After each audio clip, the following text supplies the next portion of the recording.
یمن کے عوام کو حوثیوں کے تسلط سے آزاد کرنے کے لیے کیے جا رہے ہیں۔ حماس کے غزہ کے سربراہ نے اسرائیل کی عبوری جنگ بندی کی پیشکش کو مسترد کرتے ہوئے کہا ہے کہ گروپ ایک جامع معاہدہ چاہتا ہے جس میں تمام اسرائیلی یرغمالیوں کو فلسطینی قیدیوں کے تبادلے کے لیے رہا کیا جائے گا۔ ادھر غزہ میں اسرائیلی فضائی حملوں کے نتیجے میں کم از کم 40 افراد ہلاک ہو گئے ہیں، جن میں زیادہ تر خواتین اور بچے شامل ہیں۔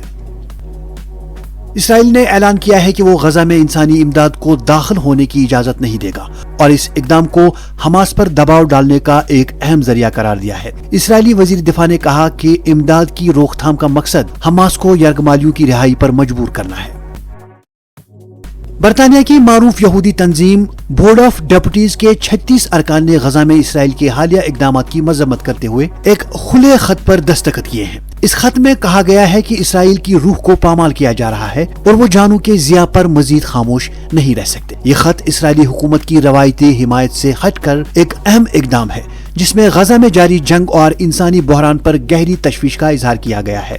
دستخط کنندگان نے اسرائیلی حکومت کی پالیسیوں پر تنقید کرتے ہوئے کہا کہ یہ اقدامات نہ صرف فلسطینیوں کے لیے بلکہ اسرائیل کے مستقبل کے لیے بھی نقصان دہ ہیں۔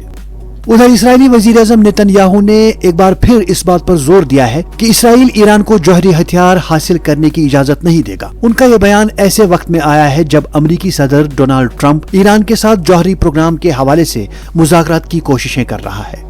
سعودی وزیر دفاع کی ایرانی سپریم لیڈر اور دیگر ایرانی قیادت سے ملاقات میں ایک اہم پیش رفت ہے۔ یہ صورتحال سعودی عرب اور ایران کے تعلقات کی بحالی کی جانب اشارہ کرتی ہے۔ ادھر ایرانی چیف آف سٹاف نے بیجنگ معاہدے کے بعد دونوں ممالک کے تعلقات میں مثبت پیش رفت کی نشاندہی کی ہے اور دو طرفہ تعلقات کو مضبوط کرنے کے عزم کا اظہار کیا ہے۔ دونوں ممالک کی جانب سے سلامتی، خود مختاری اور بین الاقوامی قانون کے احترام کی بنیاد پر بہتر تعلقات کا فروغ یقینی بنایا جا رہا ہے۔ کینیڈا کے وزیر اعظم نے دوسرے صدارتی مباحثے میں ڈونالڈ ٹرمپ کو کینیڈا کے لیے سب سے بڑا خطرہ قرار دیا۔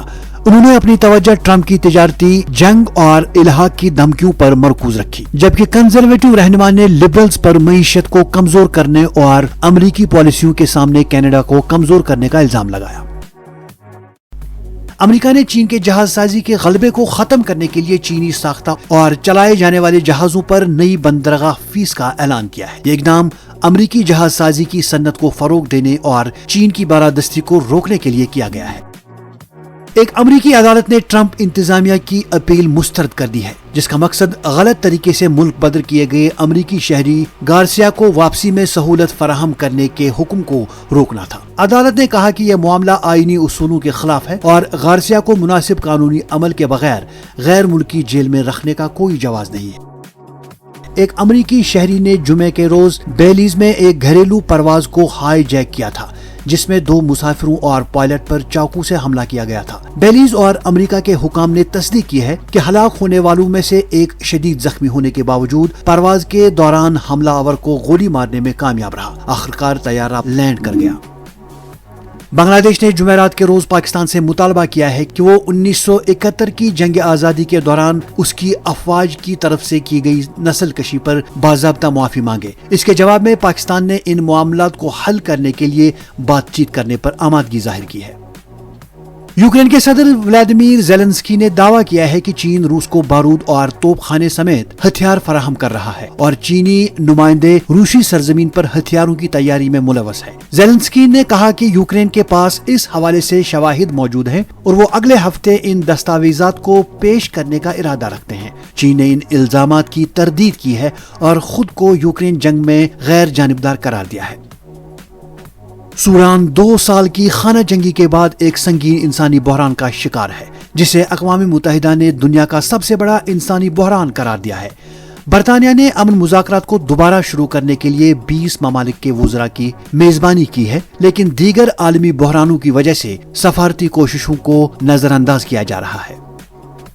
اور آخر پر سعودی عرب سے یہ خبر، لاحق جزیرہ بحیر احمر میں سعودی عرب کا ایک شاندار منصوبہ ہے جو 2028 میں رہائشی ملکیت کے لیے کھولا جائے گا۔ یہ جزیرہ 2000 سے زائد نایاب چٹانوں سے مزین ہے اور پرتعیش زندگی کی تمام سہولیتیں فراہم کرے گا۔ ریڈ سی گلوبل کے تحت لاحق جزیرہ سعودی عرب کا پہلا نجی رہائشی منصوبہ ہوگا، جہاں رہائشیوں اور مہمانوں کے لیے اعلیٰ معیار کی سہولیتیں دستیاب ہوں گی۔ تو دوستو، یہ تھا آج کی عالمی خبروں کا خلاصہ۔ کل پھر ملیں گے۔